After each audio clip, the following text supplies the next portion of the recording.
thanks everyone. This is going to be my first meetup for Pro Kanban, so please be gentle with me. Yeah, like Ahmad said, I'm a professional Kanban trainer with ProKanban.org. I think I actually was trainer number 6. I don't think we'd formally started the whole thing up yet when I joined in.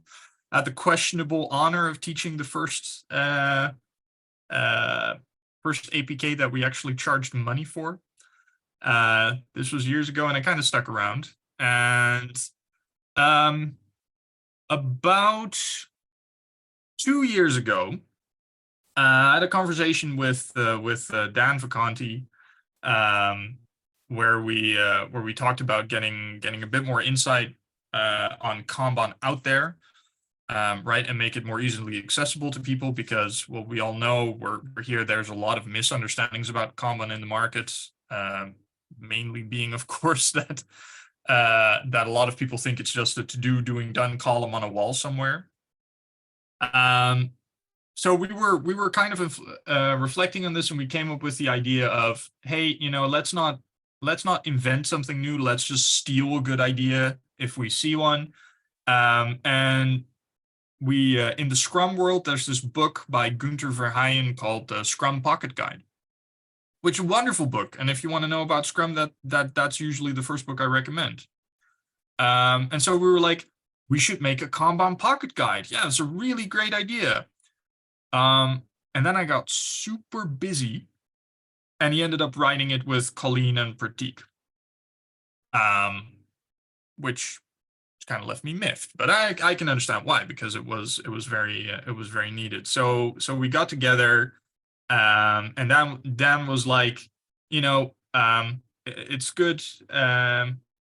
It's good we got the book out there.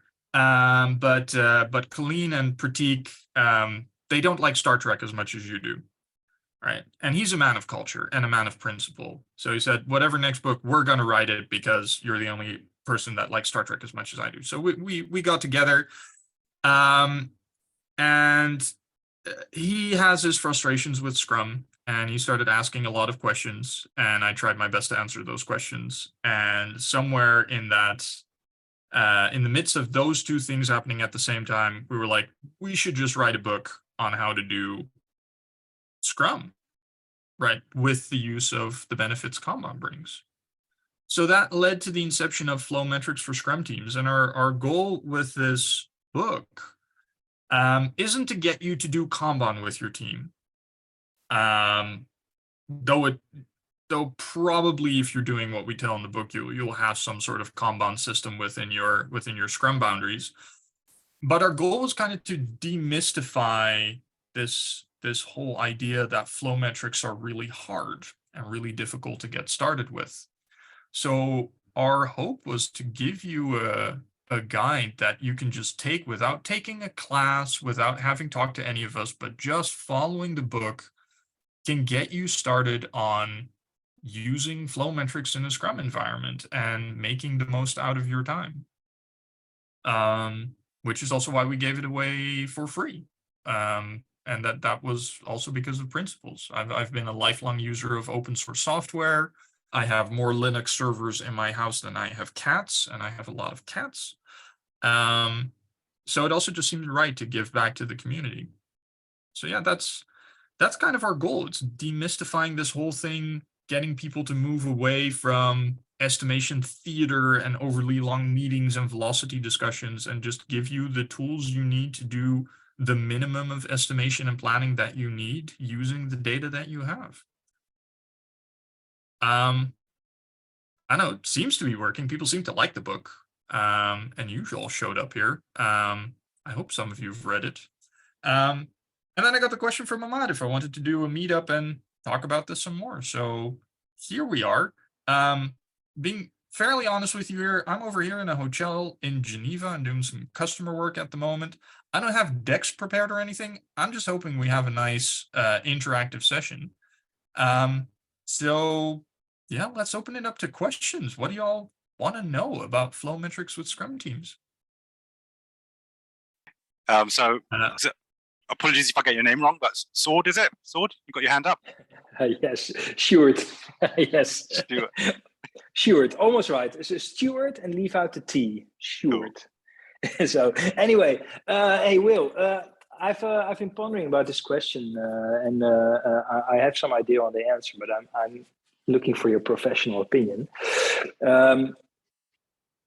Some thing I hear a lot or read a lot on LinkedIn or whatever is that this adding of flow metrics to your Scrum is something that you that is for advanced Scrum teams, or because it's always written about level up your Scrum, or the next step in your Scrum is to add this. But I'm wondering if you're starting a new team that you're just forming and you're starting, do flow metrics work then as well? And how would you approach starting with flow metrics if you don't have like historical data yet and stuff like that? I would say it's probably even easier to start that way. Okay. And it's quite natural to teams. And I'm kind of reflecting back on one of the first times I worked in a truly agile way, which was in a startup that I was in during my university years. And we didn't really worry about estimating all that much. We just knew every week that at the end of the week, we had to demonstrate a working product in order to ensure that we could continue onwards. So our conversation at the start of the week was, well, here's a bunch of things that we need to do. Can we do that within a week? Right? We weren't tracking any data, but that was kind of the conversation that we were having. Now, you can spice that up, right? So if I wanted to use flow metrics at that point, right? Let's say I'm starting with a new team. Let's say it's a Scrum team, and let's say we do. How long do you want your sprints to be? A week, 2 weeks, 3 weeks, a month? Pick your poison. But let's say you're doing 2 weeks. All right. You don't have any data, so your team is new, but you can start expressing setting some goals for yourself, right? And the most important goal you want to set at the start is what SLE, right? What service level expectation do you want to aim for? Right. Now, you don't want that to be the entire length of your sprint, because you suck at estimating, right? You're going to be wrong a certain percentage of the time. So let's say we're doing sprints of 2 weeks. We might say, okay, we're going to aim for an SLE of 3 days or less, 85% of the time for items. I have nothing to base that on right now, right? So at this point, that's just a desire. But it gives me a basis for that estimation discussion, right? So then I can look at some of the items that are in my backlog and have a conversation with my team, right? Well, okay, do we think we can finish this in 3 days or less, right? Thumbs up, thumbs down.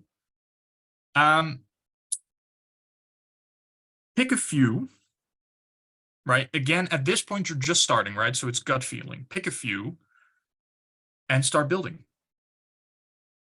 right? And inspect daily. Are they behaving the way we're anticipating them to behave? Do we still think on day 2 that we can finish some of these things on day 3? Have we already finished something? Can we pull something more, right? And that first sprint is going to be rough, but they're always rough, right? But now you can start it a lot faster. At the end of that sprint, you may not have met everything that you pulled. You may have been way off in some of your estimates, but you will have multiple data points already at that point. And then you can have that conversation on, okay, do we want to keep aiming for that SLE of 3 days or less, 85% of the time? Or do we see now that actually last sprint it was 4 days, 85% of the time, but that's actually pretty comfortable for us because we were able to get stuff done and deliver quality. So yeah, to answer your question, you can start with no data, and it's actually a lot more natural and a lot more easy this way. Right, and we see this in classroom settings as well, right? I don't know if you've taught, for example, an APS class, right, applying professional Scrum. But you go through multiple sprints in that class, and one thing I have never seen people do in that class is start estimating with story points or start doing function point analysis. No, they start doing a very low-level, unspecified kind of pool-based approach, you can just add data and flow metric awareness to that. So yes, I think this is a very natural first step, and it's relatively easy to do. Cool, thanks. It matches my expectation, but it's good to hear it from the pro. Thanks. Cool. Okay, if anyone's got any questions, more than welcome to either put your hand up, unmute yourself and just ask, or just post it in chat. It doesn't necessarily have to be a question. You can just share your experiences. Yeah, really the thing that we're doing with all of this, right, is we're using the data that we have to start doing probabilistic forecasting on the future. So if you want to get started with this, even from nothing, right, even with a new team, probably the absolute best thing you can do is start generating data. And the way you generate data is to just pull work and start working on it.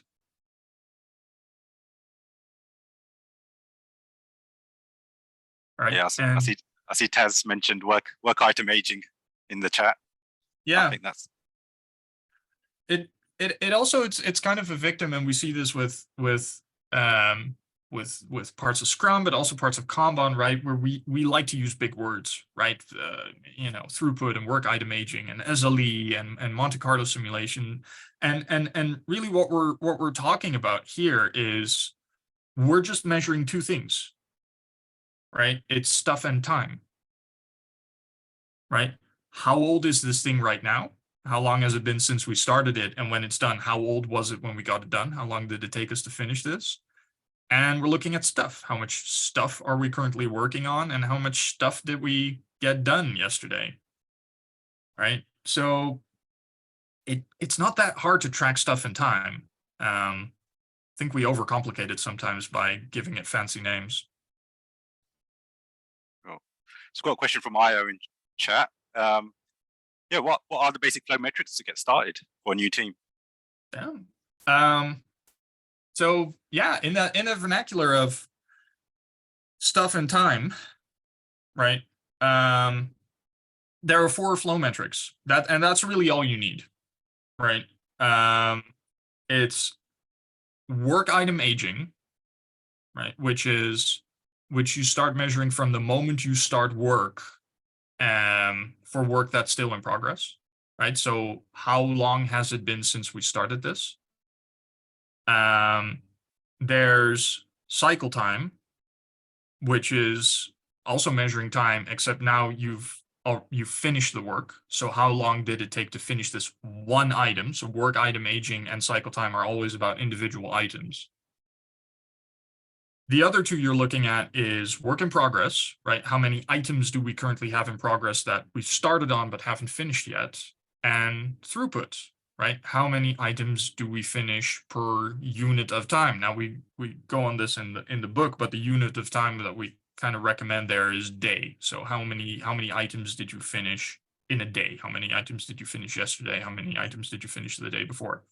And those are the basic flow metrics, but those are also immediately all the flow metrics, because that's all we need to start doing all of those other cool things like flow analysis, like forecasting, you know, like cycle time scatter plots, like work item aging charts.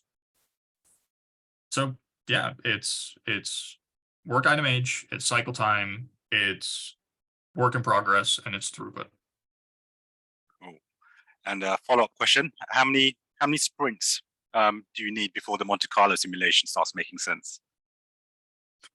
Oh, that's I love that question. It's not so much sprints.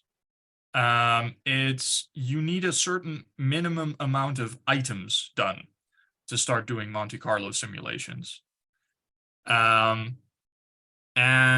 top of my head is you can start making roughly reliable forecasts with 20 data points. So, or sorry, 10 data points. So if you finish 10 items, you can already start doing rough forecasting on it. Once you go past about 30 to 40, right? And your team environment remains roughly the same, right? So it's still the same people working on the same product, doing kind of the same work. You can get pretty accurate. Now, depending on how big your items are, that can happen very quickly, right? But it can also take a bit longer. I've worked with teams that do 1 week sprints that have pretty tough work, so they might finish maybe 5 or 6 items in a sprint. I've also worked with teams that finish 40 items in a 2 week sprint. Well, in that case, you need 1 sprint to start doing forecasting. So yeah, sorry, I'm using a lot of words here, but it's not the amount of sprints, it's the amount of items. 10 at a minimum, 30 if you want to be roughly reliable, or 30 if you want to be pretty reliable. Cool. All right. So follow-up question there. Does it require items to be small or of similar size? Doesn't matter. They don't need to be same sized. They need to small is always a good idea, but always keep them valuable. But I've done Monte Carlo simulations using portfolios where the smallest item there took 100 days to complete, and you can still make reliable forecasts. They just go 5 years into the future. But smaller is always better. Yeah, but keep them valuable. Don't make them so small that they're pointless. cool. Okay. Taz, would you like to ask your question? Well, I'll read it out. So yeah, what do you think about the native out-of-the-box reports like CFD and control charts? Ooh, depends on the tool, I guess, that produces them.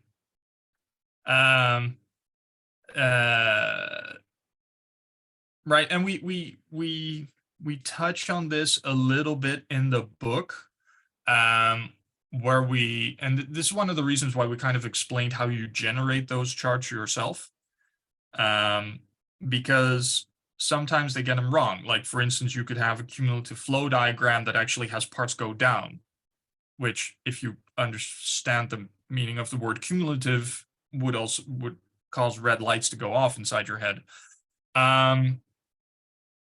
So yeah, I think my question to you then, when we talk about native out of the box reports, what box? What should we be using?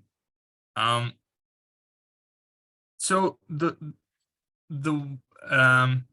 oh god, yeah, if you're using Jira, don't use Jira. So Pro Kanban does not have a stance on tools, right? So any answer that you're gonna get here is my answer. It's not Pro Kanban's answer, and I want to put that huge big disclaimer on here. Honestly, my advice to you is there are some tools available on the market, right? Dan's worked with 55 degrees to make actionable agile, which does things right. I know Louis-Philippe Carignan is doing stuff with Pacemaker, which is also right. But that said, make your own in Excel. And the reason I say that is because I'm assuming here you're a facilitator of a team, right? And you're there to help the organization. By making them yourself, you will understand the mechanics behind it. And you will be in a far better position to explain why it looks the way it does. And you'll have a tool for yourself that you can use to evaluate what other tools present you. This is important because sometimes tools get it wrong. So the native reporting in Jira tends to be pretty bad. The native reporting in ServiceNow is completely atrocious. Again, my opinion, not Pro Kanban's opinion. Huge disclaimer here. Please sue me, not Pro Kanban, for those things. But yeah, make your own. That way you'll understand it better. And we explain this in the book. You can do this. I believe in you. Cool. Okay, so yeah, James Hosker, if you'd like to jump on, you're more than welcome to explain your experience or I'll give you an opportunity, or I'll read it out. Okay, I'll read it out. So yeah, so James says that a challenge he's seen in the experience is trying to explain to teams that he works with what flow metrics are, and he finds that they're skeptical to use them purely because through lack of understanding. And the other challenge is getting to the point where they care about them and use them in their regular day-to-day work. Any advice you can give him to help him out on that side of things? Well, it could be a bit cultural, right? So I can give you some of my experiences in this that have worked for me in the past. Steer clear of the vernacular, right? Flow metrics are is this nice capitalized term, and it sounds really impressive. But you can calculate some of these things, like especially if you're working with a team that already has a bit of a history, you can pull their data out of whatever system they're using, and you can do rough calculation. And start doing a cycle time scatter plot, and just start kind of interjecting those things, right? If you notice that they're stuck in an estimation meaning, you can kind of bring it in as, hey, I've been looking at some of this data, and you actually finish most of your work in 4 days or less. So, we're arguing now over whether this is a 3 or a 5 or an 8, but quick question: do you all think we can finish this in 4 days or less, right? Just quick yes, no. And that might be the opening, right? They might ask you about, well, what data are you looking at? And then you can kind of show them the chart and explain things a bit to that, to them. Or they might say, oh, let's give it a try. Or if you're stuck in a sprint planning and they're kind of curious about, well, how much work can we pull? You can just go, you can type something in your computer and just say like, well, it's based on what we have in the past, we're fairly certain we can just finish 8 items. And so make that barrier to entry very low, right? Don't come in teaching them about the whole thing, but introduce it that way. Now that's worked for me for some teams, right? Or even to the point where I've reflected their own data to them, like, hey, we spend a lot of time on these estimates, and actually, here's our history, and here's how many days we took, and I'm not really seeing a connection here between your story point estimates and what the chart is actually showing me in days. But we're pretty good at estimating things within a certain day range. Now, I've also worked with a team of data scientists in the past, and they loved it, right? Then you just go in like, hey, you guys love data. Why not use the data that we have? Right. So, but keep that level of entry very low, right? Flow metrics aren't hard, but we sometimes make the mistake of making them sound very hard to do. So I hope that inspires a little bit. That's great. Thanks, Will. That's really, really insightful, actually. And one of the challenges I have, as well as the team, is what we sort of said at the start, and what I think Jord said around, leveling up your Scrum. I have that experience now where I've got a senior manager in my customer that says he's setting the standard he wants for the customer to report and analyze their data using story points velocity, and I'm trying to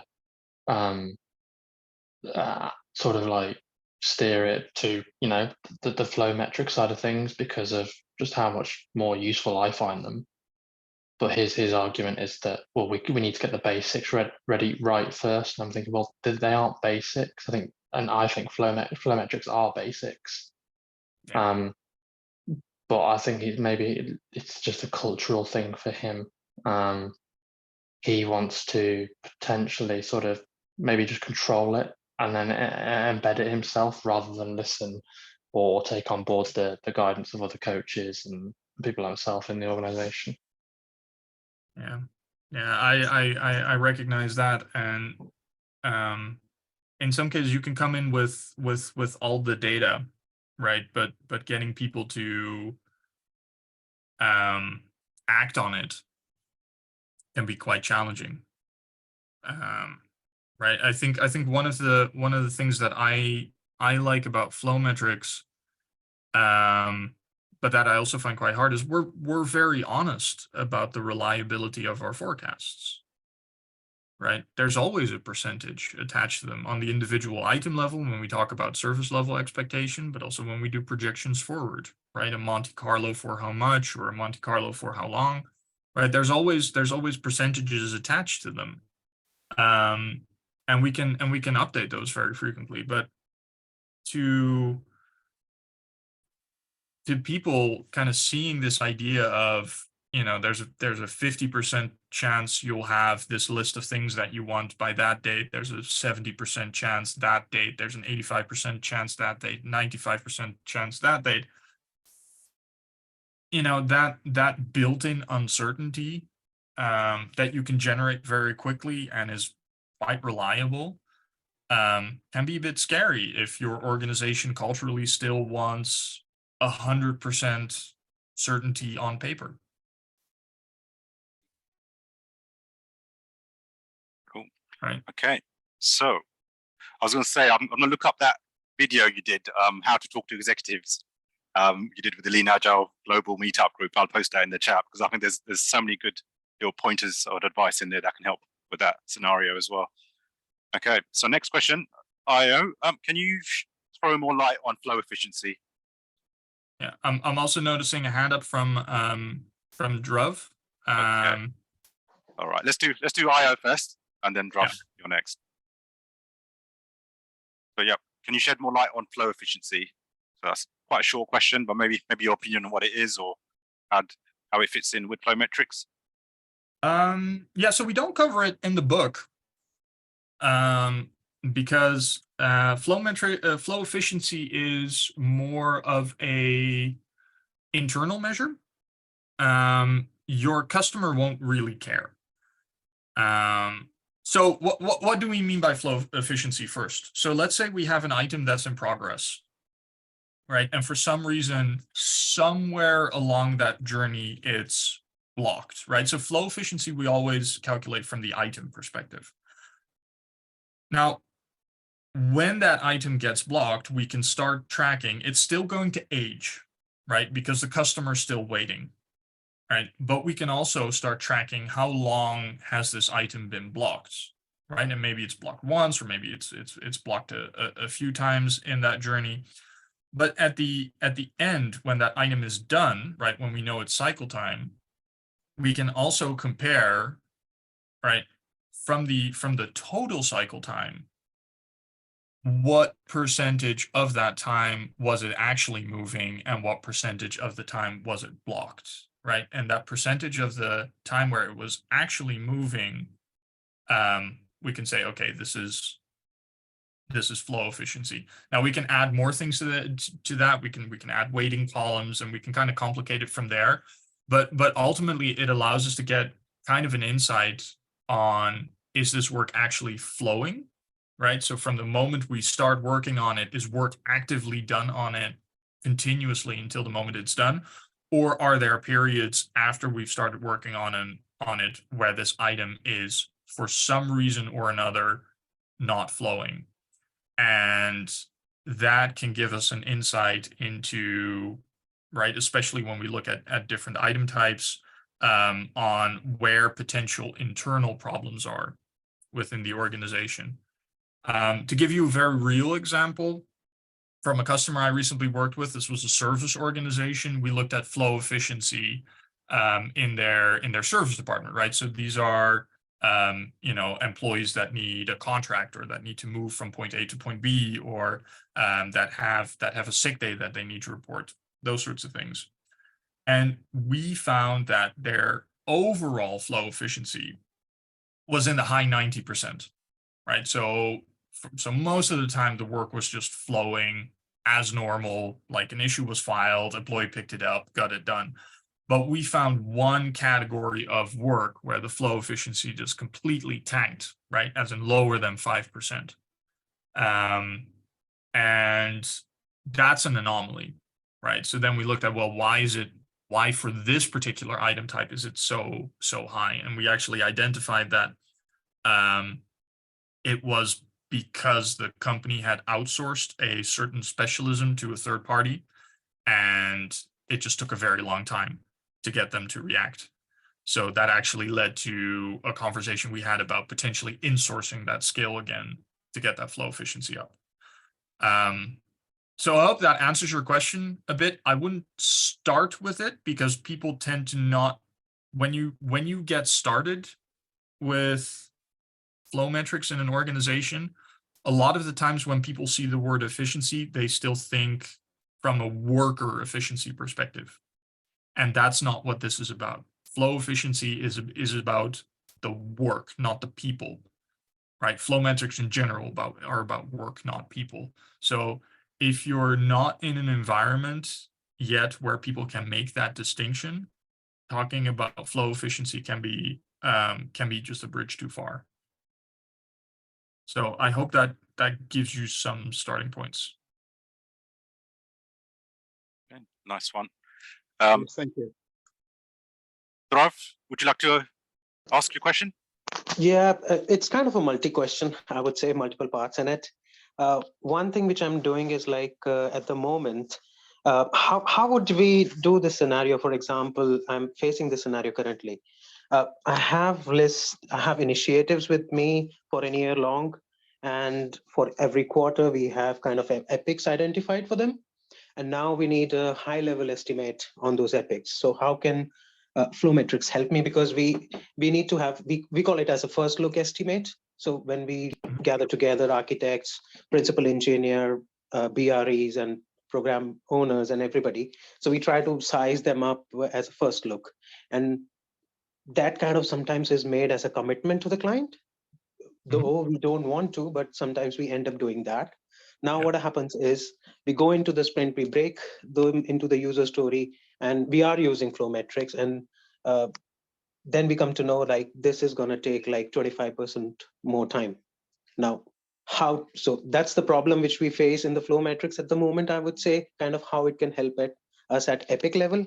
That's one part of the question. Second is my spreadsheets always hang when I run my Monte Carlo simulation, because at portfolio level, I'm talking about a throughput of around 110 user stories spread across 7-8 squads, and it takes a hell lot of time. Is there something available, free source, which we can use to overcome this? Because it depends on our machine as well, on which we run. It uses the RAM of that and everything. Yeah. And last part of the question would be, I've tried Monte Carlo running, but when the cycle time is more, like somewhere around 15 days, it just throws off all the dates off.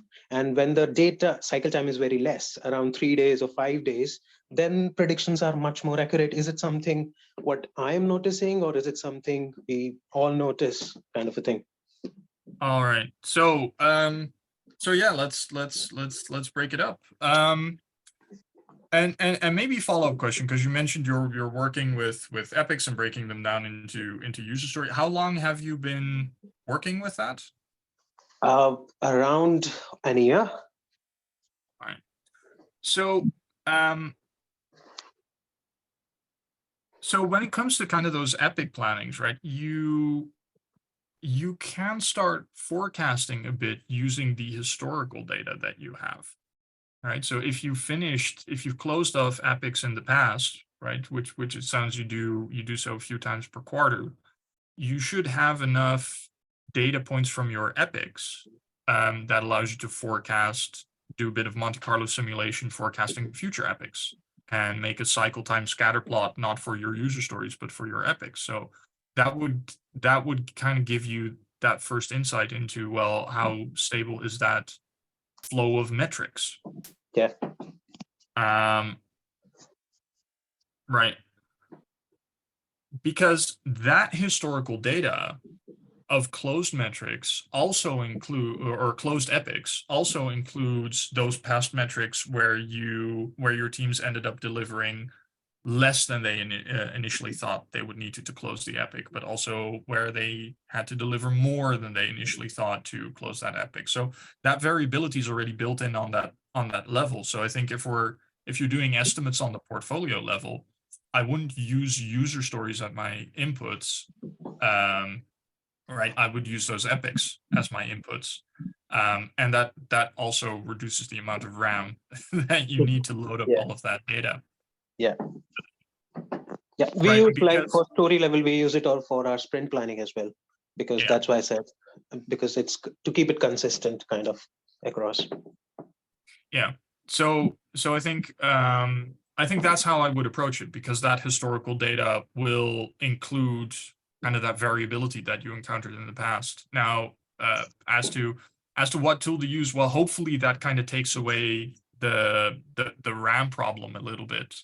If you do want to do historical data on those things, and for some reason it doesn't run on your computer in Excel, well, some of the tools that we mentioned before, right, Actionable Agile and Pacemaker, for example, they've got trial versions, so you can give them a try. And then I think your last question, has to do with data granularity, right? If you use historical data on very small things, you are going to get predictions with pretty small margins. But just to give you an example, from a client of mine, where we also did a portfolio projection based on their program board. We did a projection forward, and we said, well, this list of 30 big initiatives that you want to do, there's a 50% chance it'll be done somewhere mid 2025, a 70% chance that it'll be done start of 2026, and an 85% chance that it'll be done somewhere in summer 2026.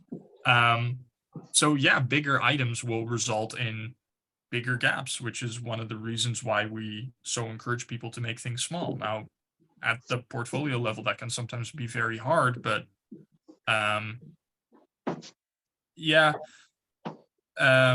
that's the cost you have. Now, the conversation, hopefully, that you can create if you're doing that, and people see these very large gaps in estimates, like weeks, months, sometimes years, is to kind of say, well, but why do we want to specify scope at the portfolio level, right? Shouldn't we have conversations here around valuable outcomes instead, which gives you, which allows you to start measuring on value on that level, because ultimately flow metrics don't measure anything valuable, right? They just measure stuff. Yeah. And I think at the team level, I want them to start measuring value. Obviously, I think flow metrics can kind of help create flow so you can measure value more frequently. Yeah. But at the portfolio level, you really don't want to be controlling on scope. Right? But that's a whole separate discussion. But I hope I gave you some points that you can do something with. Yeah, definitely. Thank you. Okay, nice one. Okay, Gabriel Casarini, would you like to ask your question? Yeah. So correcting to the thing that you were mentioning before about flow efficiency, the tricky part, at least for me, is to measure the time when the items are actually working or blocked. Because we know pretty well how to measure the full cycle time. Yeah, that's quite simple. But then the wait time and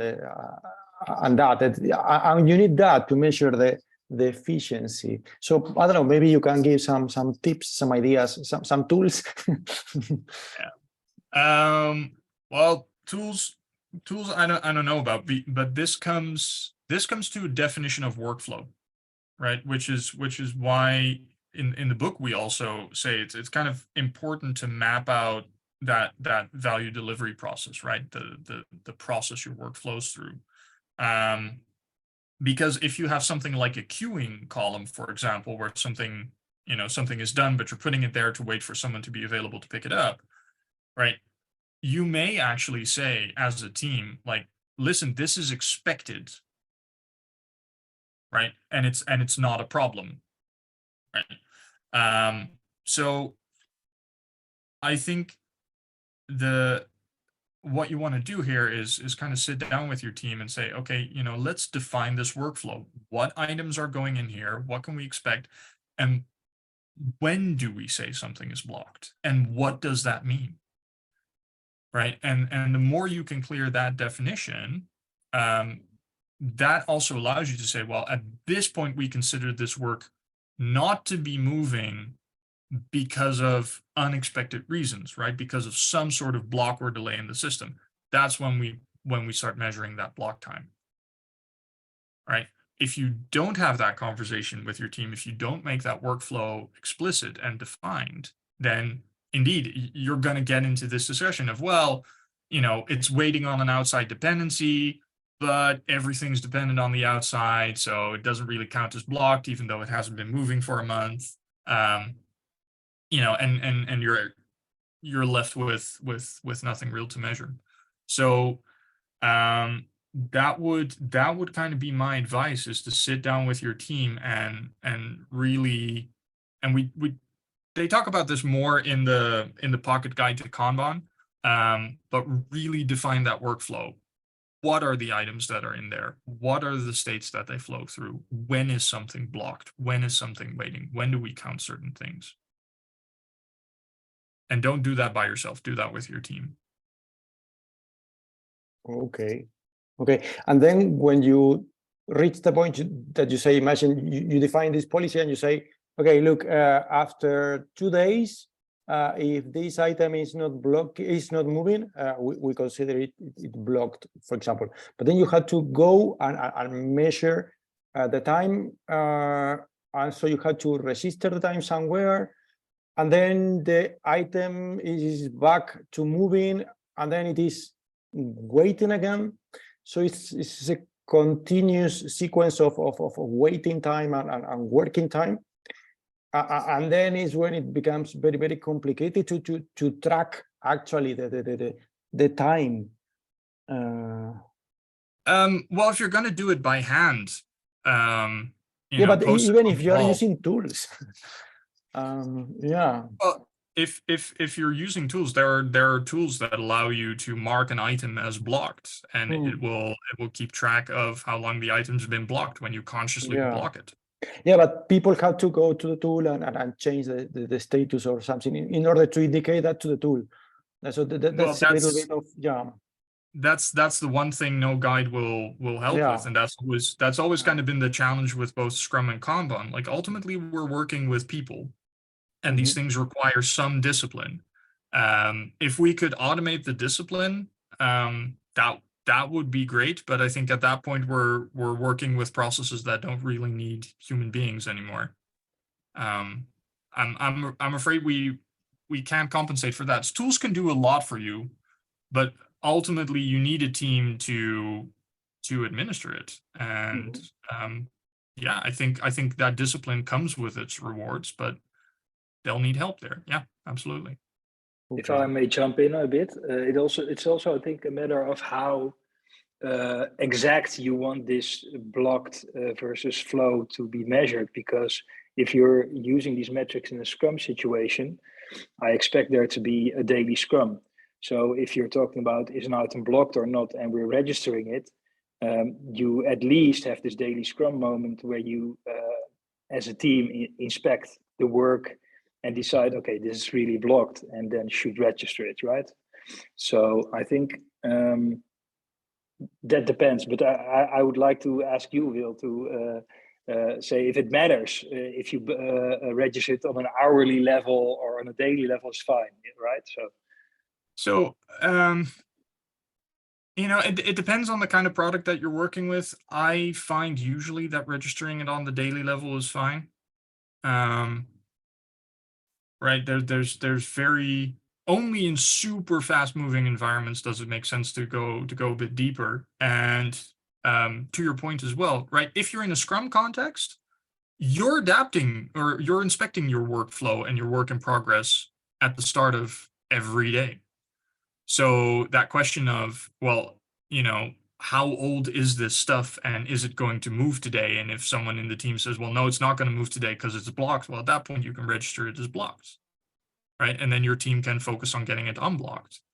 And this kind of led to a humorous conversation between Dan and me, who has, you know, all sorts of opinions on Scrum. But we were both kind of reflecting and saying, well, yeah, but even when we see Kanban teams getting really skilled at Kanban, we start to see Scrum elements in their workflow. And usually the very first thing we see appear with a Kanban team is this idea of getting together as a team and looking at the work that you have in progress and registering if there's any problems. So most, and again, this is my opinion, this is not Pro Kanban's opinion, any opinion here is my own, big disclaimer. But most Kanban teams I've encountered in the wild that have been very successful at delivering value do dailies in some form where they inspect their workflow, right? And this is even part of the Kanban principles, right? Actively manage the work in progress. This is actively managing the work in progress. How old is this stuff? Is it blocked? Can we get it unblocked? Cool. Okay. Brandon, would you like to share your thoughts?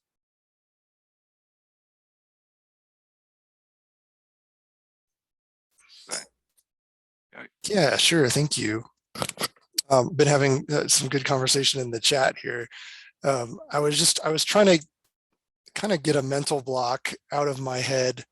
I'm not like a fanboy for story points or anything like that, but I often hear, you know, this like, well, when I compare story points to the time it takes to get them done, there's really no correlation there, right? And that's always kind of like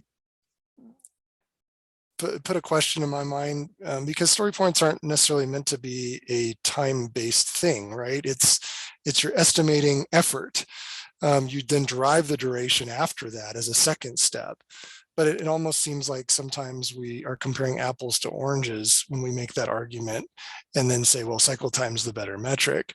But, you know, and so I was thinking of it from the perspective of what question are we trying to answer with these metrics? So I wondered if you could shed some light on that. Really good question. Thank you. Thank you. I think we kind of do that same thing though, when we, right. And I want to make the distinction here that, so story points are predictive in a way, right? Because we're voicing an assumption we have about the, a little bit of effort, a little bit of size, a little bit of unknowns, right? There's a lot that goes into that estimation. Now, cycle time is a metric that's established after the fact, right? We've delivered it, and it took this much time. And I think when we go back into estimates, right? So we can use cycle time to start making probabilities about the future, right? We can do probabilistic forecasting, and the big one we can derive out of cycle time is service level expectation, right? Which always comes with, you know, 4 days or less, this much of the time, right? So there's always that kind of gap in there of, it could be, you know, 1 day, or it could be 2 days, or it could be 3 days, but, you know, 4 days or less, 85% of the time is the thing that we're comfortable with. So we're going to use that as kind of the thumbs up, thumbs down litmus test of, do we pull this item, yes or no? Now, I would argue that conversation still includes all of those things. It includes effort, it includes time, and it includes fears, unknowns, and complexities, right? Because if I ask you, can you do this in 4 days, right? And we talk about a specific items, probably all those thoughts are going through your head. Well, it's a lot of work, and I might need to reach out to some people and wait for that response. So there's a time element to this. It's new. I'm using some new technology there, or I'm touching a part of the system I haven't touched before. So there's a level of effort there, right? I'm going to have to read up on this. I'm going to have to read up on the documentation and etc. And there's a level of, right, which also, you know, converts into time, but at that point we're still talking about effort. And there's an element of risk and complexity in there. Like, well, I hope they build it right, and I hope that I can continue deploying on top of the structure they've already built. So I think in that question of, well, do you think you can do this in 4 days or less? Probably you're considering all of those things. You're considering, well, I'll need to wait for some outside sources. It's going to be a bit of effort. There might be some unknowns in the process that surprise me, but I think I can manage that, or not. Right. So, and I think in that regards, it's an apples to apples comparison, if we look at it that way. How's that sound? I like that. Yeah, thank you. That helps me think about it in a better way, I think. Great. Okay. Just reading through the chats. I don't think there's any direct questions in there. If anyone has a question, I see one from Sjoerd again. In what case would I send a blocked item back to the queue or the backlog, or does it break my metrics? Good one.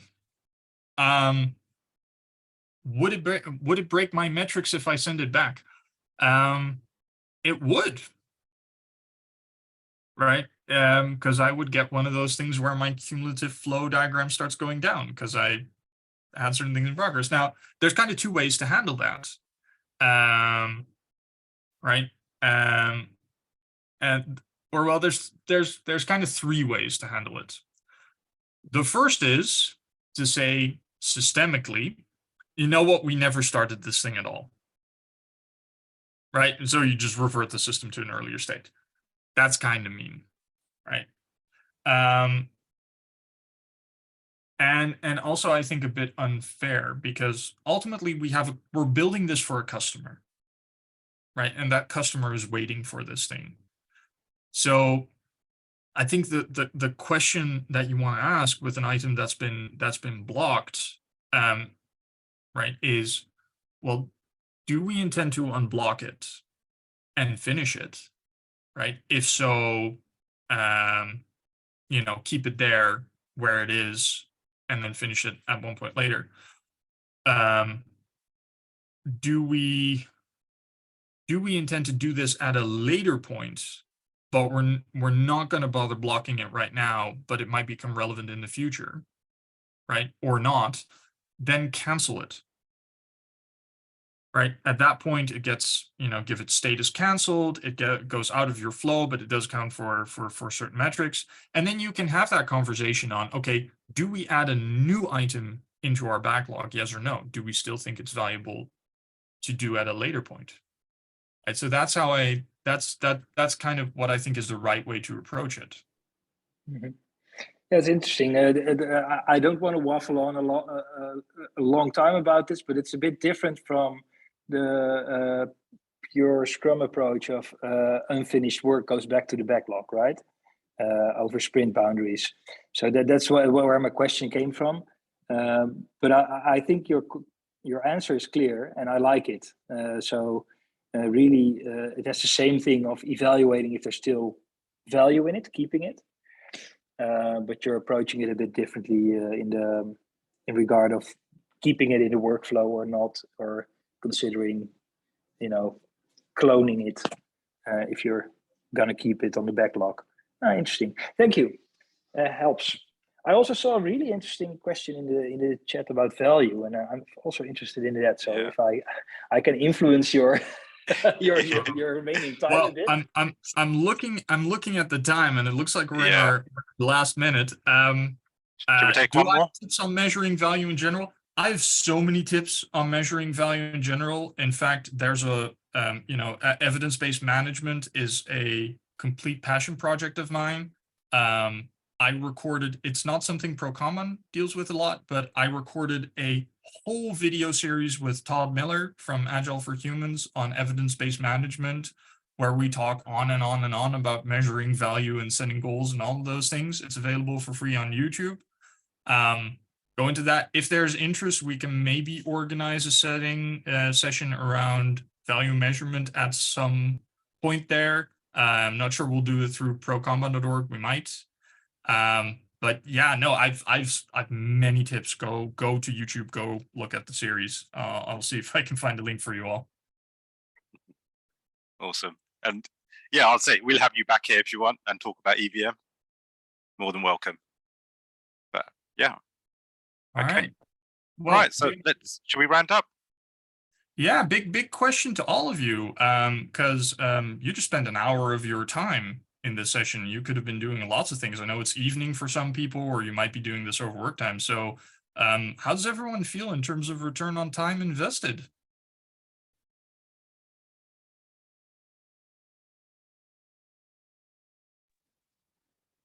Amy and feedback, ladies and gentlemen. Yeah, feel free to post in chat. Lots of thumbs up there. That's good. Okay, and I'll also just finish up by saying, yep, thank you to Will. Awesome session. Thanks to the audience for your participation as well. Further learning, just to go over a few bits. This session will be posted on the YouTube channel. I'll post a link again. It'll be there within a few days, hopefully. If you have any further questions that weren't answered, you're more than welcome to join the Pro Kanban Slack channel. I'll post a link in that. Great little place to get your questions answered. Those are great experts there as well. Also, first step in learning about flow metrics and with Scrum Teams, download the ebook. That's a complete no-brainer. If you haven't read that, you really should. And then finally, if you want to take that training further or learning further, Will, I believe, is also teaching the Applying Flow Metrics for Scrum class as well, and he's got one in June. So I'll post a link to that one as well. Okay, I think that's all my links posted, and yeah, I think we're done. So yeah, thank you everyone. Hope to see you at our next session. Thanks again to Will. Have a good evening. Bye everyone. Thanks for coming. Thank you. Thank you.